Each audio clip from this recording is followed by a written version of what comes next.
리얼 웨폰이 드디어 300회를 맞았습니다. K무기가 진화하는 사이 리얼 웨폰도 여러분의 사랑과 응원을 걸음 삼아 성장해 왔는데요. 감사합니다. 그런데 말입니다.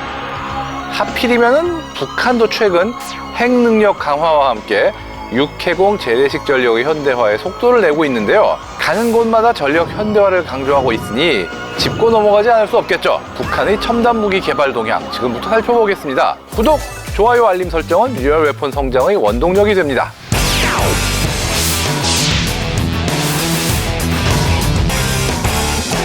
북한이 조기 경보기 개발에 나섰다는 정보는 2023년부터 미국과 유럽 정보기관 사이에서 돌고 있었습니다. 그해 하반기 평양 순안국제공항에서 IL-76 수송기 한 대가 개조되는 모습이 위성사진에 포착됐고, 이후 동체 상단에 미확인 구조물이 설치되며 저거 혹시 조기 경보기 만드는 거 아니야? 하는 의혹이 제기됐죠. 그리고 2024년 11월 이 수송기는 공항의 경납고로 옮겨졌고요. 마침내 올해 3월 27일 북한 노동신문을 통해 김정은이 해당 기체에 탑승한 장면이 공개되며 북한의 조기경보기 개발이 뜬 소문은 아니었음이 확실해졌습니다. 조기경보기는 전투기 운용국이라면 너나 할 거 없이 탐내는 자산인데, 문제는 워낙 비싸고 기술 난이도가 높기 때문에 전 세계에서 이를 보유한 국가는 아직 그렇게 많은 편은 아닙니다. 그런 의미에서 북한의 이번 조기경보기 개발은 상당한 파장을 불러일으킬 수밖에 없습니다. 일단 조기경보기의 베이스가 될 기체는 가지고 있던 IL-76 중 하나를 개조하면 되기 때문에 큰 어려움은 없었을 것으로 보이는데요. 문제는 레이더와 관련 시스템입니다. 북한이 이를 자체 개발할 기술력이 있느냐? 가능성은 희박합니다. 그럼 결국 중국 또는 러시아가 개입되다는 합리적인 의심이 드는데요. 북한의 조기경보기 개발 시점을 보면 2023년 하반기부터 개조가 시작됐습니다. 그런데 이 시기가 9월로 묘하게도 푸틴과 김정은의 정상회담과 겹칩니다. 이 무렵 북한은 러시아에 대량의 탄약과 무기를 공급했기 때문에 그 대가로 러시아가 북한의 조기경보기 개조에 도움을 줘도 이상할 게 없는 거죠. 제가 볼 때는 탑재되는 레이더나 각종 관련 설비는 외부에서 지원받아 평양 현지에 설치하는 방식을 채택하지 않았을까 싶습니다. 그럼 북한의 조기 경보기가 실전 배치되면 우리에게 실질적 위협이 될까요? 결론부터 말하자면 조기 경보기 하나 가지고 게임 체인저가 되긴 아주 어렵다라고 할 수 있는데, 다만 있느냐 없느냐의 차이는 있다고 볼 수 있죠.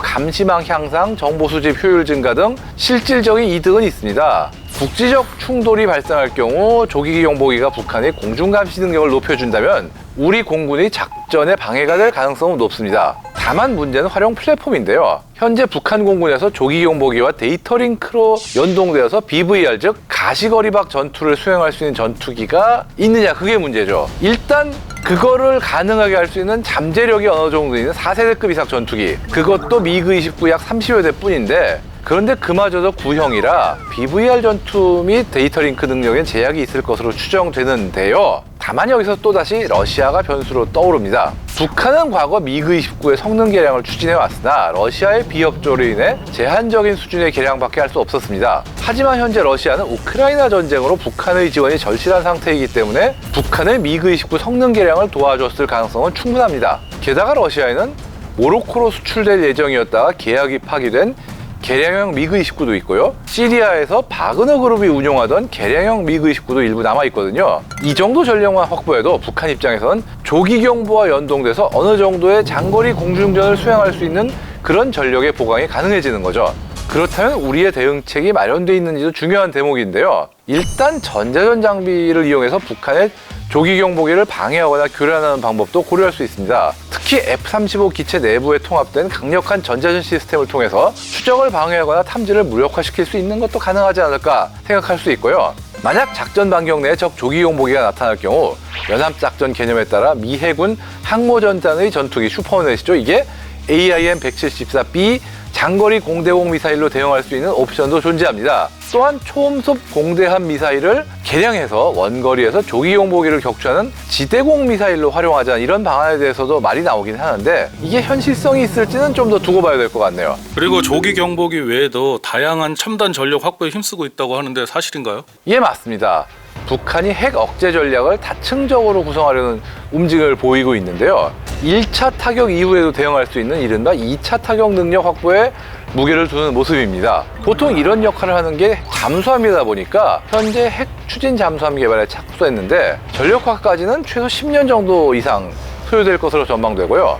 얼마 전 5,000톤급 구축함이 진수되다가 진수되지 못한 그런 사건도 있었기 때문에 전체적인 개발 일정에도 차질이 빚어질 것으로 예상됩니다. 그런가 하면 지난 5월 북한은 미그-29에서 신형 중거리 공대공 미사일을 발사하는 모습도 공개했는데요. 우선 두 종류의 미사일이 등장한 것으로 보이는데요. 하나는 김정은이 미그-29 전투기 앞에 서 있는 사진에서 기체 날개 아래에 장착된 소형 미사일로 과거의 러시아제 단거리 미사일과 유사한 외형이고요. 두 번째 미사일은 외형상 미국의 AIM-7 스페로우나 AIM-120 암람 그 둘을 약간 섞은 것 같은 그런 비슷한 모습입니다. 또 이날 무인기들의 시위 비행도 있었는데요. 북한판 글로벌 호크로 불리는 정찰 무인기 샛별 4형과 공격 무인기인 샛별 9형도 훈련에 동원되어 관심을 모았습니다. 아무래도 미국산 무인기 수준에는 미치지 못할 것으로 보이지만 유사시 한반도 전장에서는 일정 부분 역할을 할 수 있다.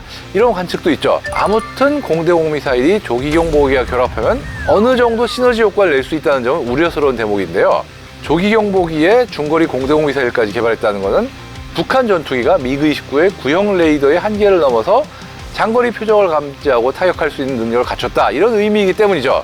우리 군도 이 점에 주목해서 조기경 보기를 탐지하고 무력화할 수 있는 전자전기나 장거리 타격 수단을 빠르게 내놓아야 할 것 같고요. 탐지망을 피해 침투가 가능한 스텔스 전력의 강화도 이루어져야겠습니다.